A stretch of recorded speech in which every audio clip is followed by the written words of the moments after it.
This is GATE 2014 Set 1 EC question number 31. A 230 volt RMS source supplies power to two loads connected in parallel. The first load draws 10 kilowatt at 0.8 leading power factor and the second one draws 10 kVA at 0.8 lagging power factor. Complex power delivered by the source is, four options are given.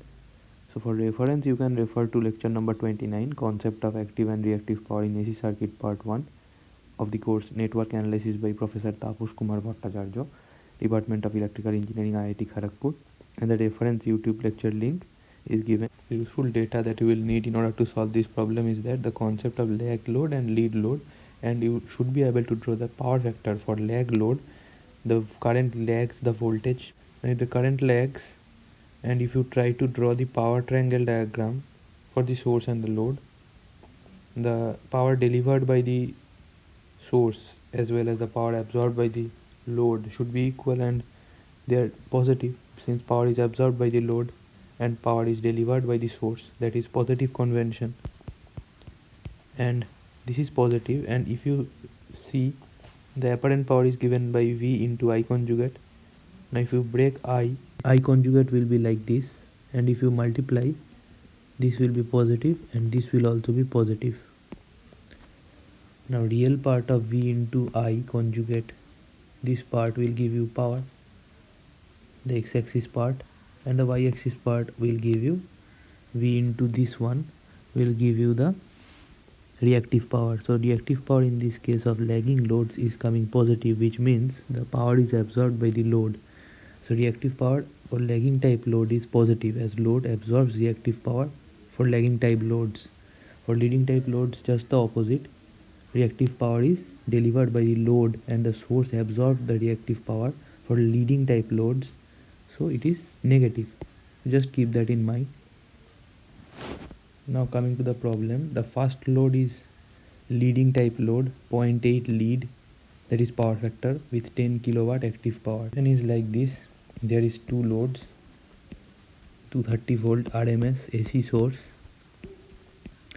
load 1 and load 2 is there, two loads.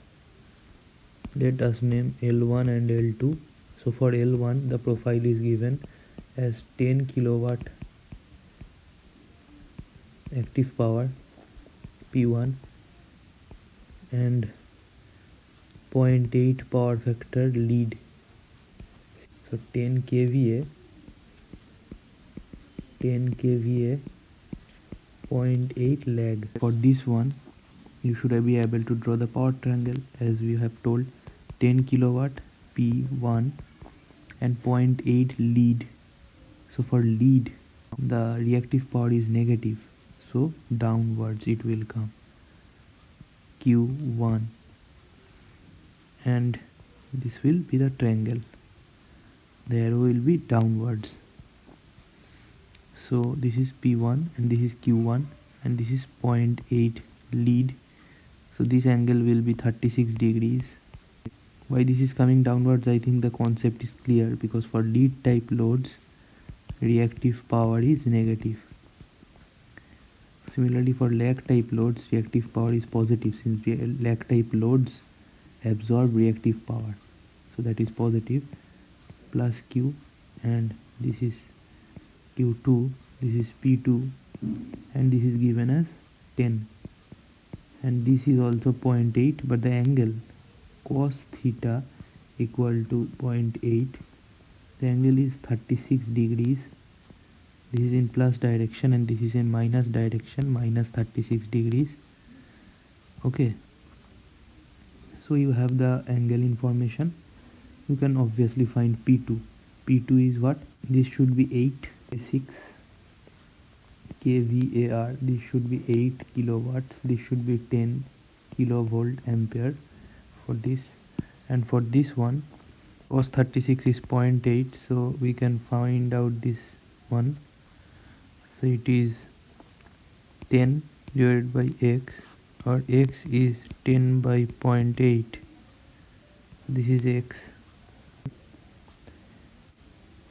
Y can be determined as 10 tan 36, which is equal to 7.26 minus J 7.26, and this is plus J6.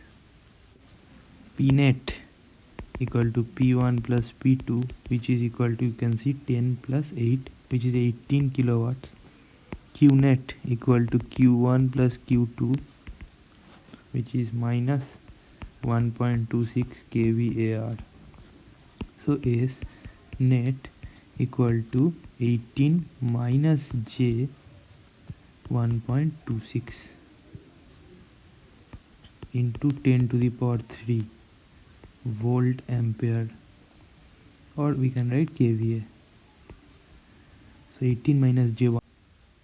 So the correct option is option B, 18 minus J 1.5 kVA. Thank you.